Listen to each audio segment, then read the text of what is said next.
Good morning, Frank. Billy, there's been a problem, however, isn't there? A number of tyres have been dumped in an area where the bonfire builders don't actually want them, am I right?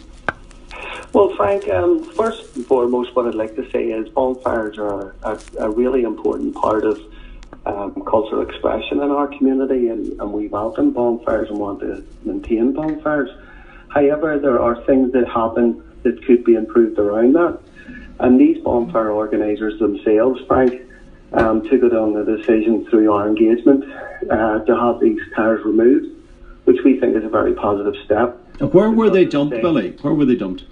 They were dumped at the side of the bonfire. They turned up, and we noticed them whenever we were out engaging. We would engage, Frank, with a range of young people at bonfires across the Shankill, and we have done for a number of years, trying to get young people to, I suppose, stay safe, to understand that whilst bonfires are an enjoyable part of their outlook and their experience, that we also need to keep them safe, and we also need to consider other people around them, particularly the residents. So we have seen a very positive step, not just by bonfires who are involved in bonfire schemes through the council, but independent bonfires who basically are not being told, are not being given any rewards, but they themselves are self-regulating, and we see this as a very positive step. Now there must be rogue elements within the tyre game if they're dumping hundreds of tyres with no request for the tyres. Well, this is it, Frank, and I'd say it's a bigger problem. I mean, we have had experience of people dumping outside the area, coming into the area and dumping asbestos at bonfires, and certainly those who are involved in bonfires certainly don't want, hazardous materials or materials that's going to be a danger to the young people collecting at these sites. So thankfully they have took the initiative.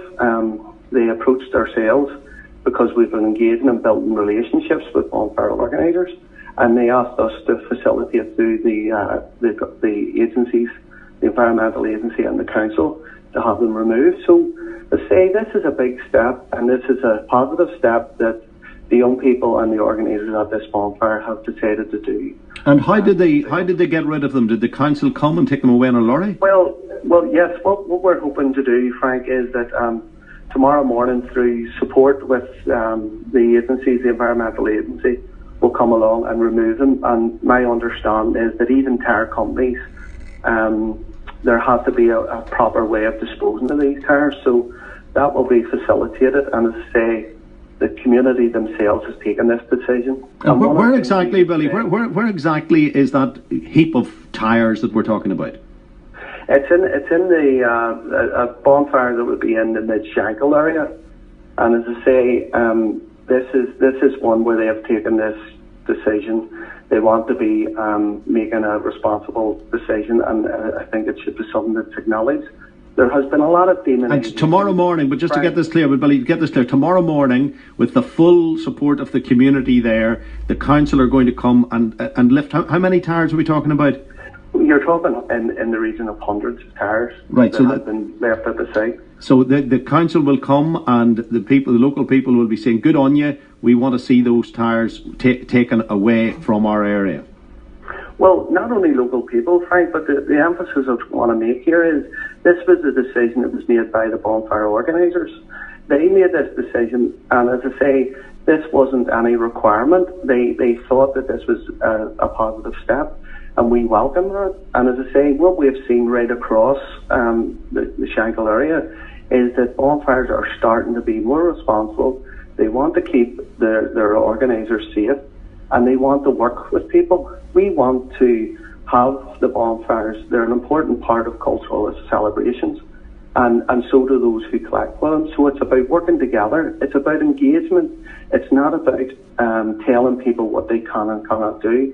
Our experience, Frank, has been that we live and work in this area, and we want to actually improve how we actually celebrate the 11th night celebrations. Yep. And we're finding that those people at the sites are responding in the right way when they're engaged in the right way. Okay, well that sounds positive. Certainly does. The bonfire organisers, the builders, the ones that are closest to the celebration, are actually calling on the council to take the tyres away. That does sound positive, and it's exactly what they should be doing, because they're polluting their own society, polluting their own lungs.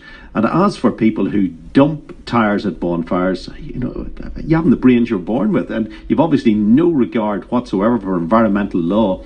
And if we take it a step further and think asbestos, if you're dumping asbestos at a bonfire, you should be jailed.